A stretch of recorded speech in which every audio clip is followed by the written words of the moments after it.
Hi, horror film recap here. Today I'm going to explain a fantasy film called The Blackout. Watch out and take care.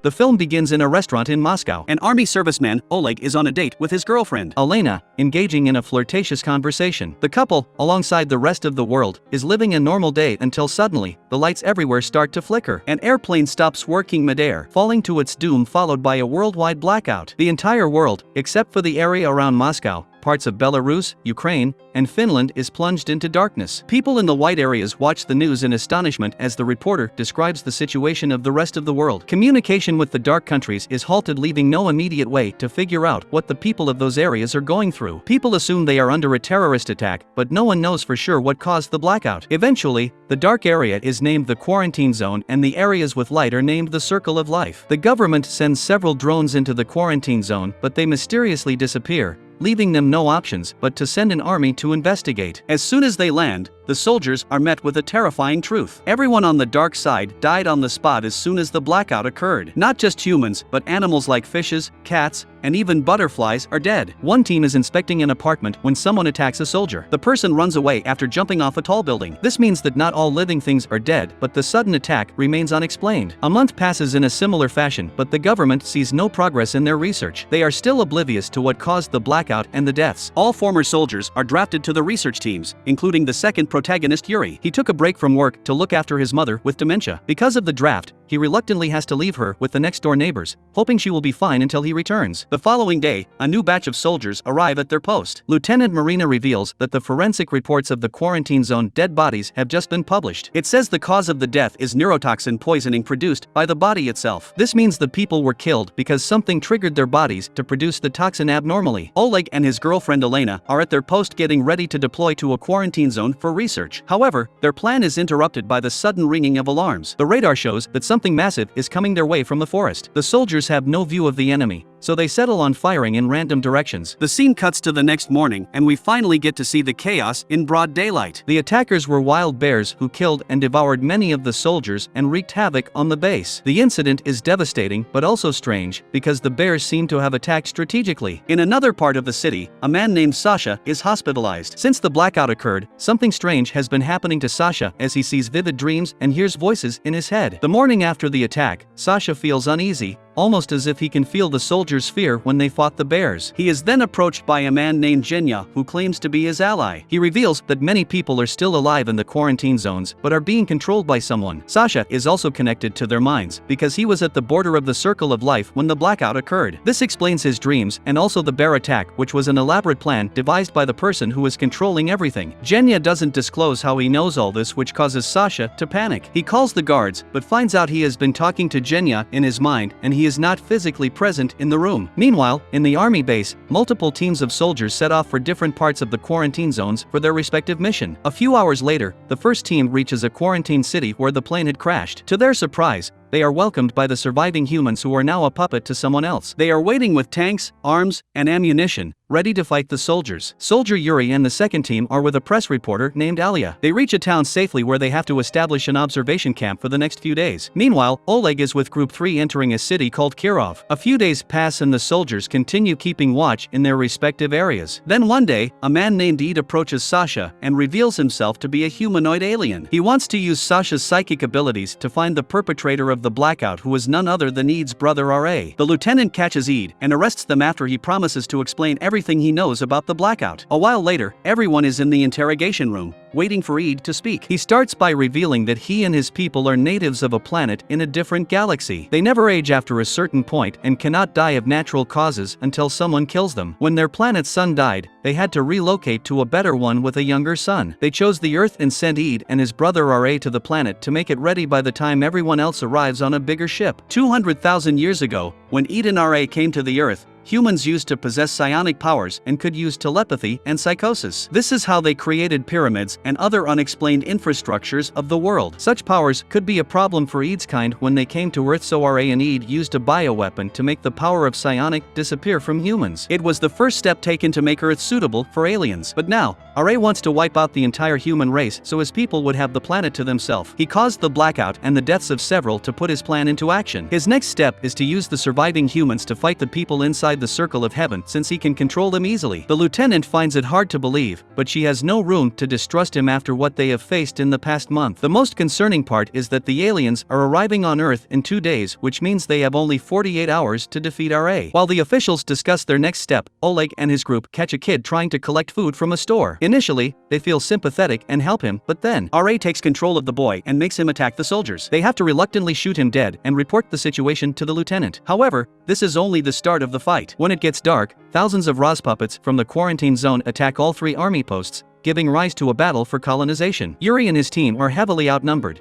so they send a flare signal to the base, asking for reinforcements. The commander gets the soldiers ready when suddenly, the sky lights up because of flare signals coming from all directions. The entirety of surviving humans have been outnumbered, making their loss seem near. Now, their only hope is Eid, and fortunately, he is willing to help. He tells the lieutenant that they have to locate RA with Sasha's help. Only when his brother is stopped, Eid can control the people attacking the soldiers. The lieutenant brings Eid and his human associate Genya to the army base where they have to find Sasha and help him locate RA. In the meantime, Yuri's team is ambushed to the ground and his fellow soldiers are killed one after another. At last, only 2 survivors remain, him and Alia. They have to find another group if they wish to stay alive. Hence, they get on a vehicle and make their way to Oleg's team. Elsewhere, Eid is helping Sasha focus so they can figure out where RA is located. After trying for a while, Sasha finally sees him on top of a skyscraper in Kirov, controlling the human puppets. Eid helps Sasha calm down and suggests they quickly leave for Kirov. It is also the place where Oleg is stationed and where Alia and Yuri are headed. Eid and the team are preparing to leave when they are informed that the puppets have attacked the Circle of Life as well. Not wasting more time, Eid, the lieutenant, and her soldiers leave for Kirov. Sasha is asked to stay at the base because his life must not be put at risk. On their way to Kirov, Eid reveals that he doesn't care about Sasha's life. He asked the guy to stay back because RA could track his location, which would mean trouble for all of them. As he had predicted, RA finds Sasha's location, resulting in several missiles being launched at the base. The soldiers try their best to fight back, but eventually, the entire base is destroyed and everyone inside is killed. The lieutenant loses her mind and blames Eid for killing her people. Eid, on the other hand, claims that this was the only way they could run away from RA without him being suspicious. The soldier's death was inevitable and frankly, necessary to save humanity. The following morning, Yuri and Alia find Oleg's team and a while later, the lieutenant and her group also join. The soldiers are told everything about Eid and the attack on the Circle of Life. This means that they are the only humans alive on Earth and they have to stop RA to prevent humanity's extinction. They do not waste more time before making their way to the skyscraper where the villain is. But on the way, their tanks are attacked by a massive crowd of human puppets. One man jumps on a vehicle with an explosive and initiates the battle. The soldiers remain inside the tank and fire at the crowd in front of them. They do not stop so the enemy won't get a chance to climb the tanks and eventually reach the skyscraper. The commander and his soldiers decide to remain at the bottom of the building to deflect the enemy while the others climb upstairs. In a final showdown, Yuri and Eid come face to face with RA. Yuri runs to attack him, but RA is much stronger. He instead faces a better opponent, his brother Eid. They fight an intense battle, both as good as each other. Meanwhile, the commander is struggling to hold off the puppets. When most of his soldiers have died, they are attacked by a vehicle filled with explosives. It causes an explosion, resulting in the deaths of all soldiers. The puppets are now free to enter the building to their master's aid. RA figures out what is going on downstairs, but it distracts him, giving Eid a chance to land a fatal attack. He rips out a device from Ra's chest and thrusts a grenade into it, killing his brother at last. After his death, Eid gains full control over the puppets and kills them at once. Now, the only humans alive are Yura, Oleg, the lieutenant, Alia, Elena, and Genya. They do not feel the joy of victory as billions of dead bodies lie all around. Eid finally reveals that humans are irrational beings with no love and compassion. Even when they show mercy, they will choose a path of violence one day or the other. This is why RA wanted to end them as a species and ensure his people's safety. However, Eid has a different motive. He wants to be God and craves absolute power. He could have warned people long ago about the Blackout, but he only came into action after it happened. This is because he wanted humans to die so they know his importance and see him as their messiah. An enraged lieutenant holds him at gunpoint, accusing him of killing billions just for his fantasy. Before she shoots, Genya runs at Eid with a knife. Eid positions himself away from both of them, just in time for Genya to stab the lieutenant. She is killed in the incident. Eid turns himself into Oleg's father to confuse him, but Genya sees through his plan this time. He throws him from the roof, dying with him in the fall. Now, the only people alive are an injured Yuri, Oleg, Alia, and Elena. Everything falls silent as they watch an alien spaceship land on Earth. The door to the ship opens and they patiently wait for the invaders, but to their surprise, no one comes out. They decide to go inside themselves and find thousands of aliens sleeping in cryocapsules. They are about to wake up in a few minutes, so the group starts destroying their oxygen supply to kill them at last. However, when they get to the children's section,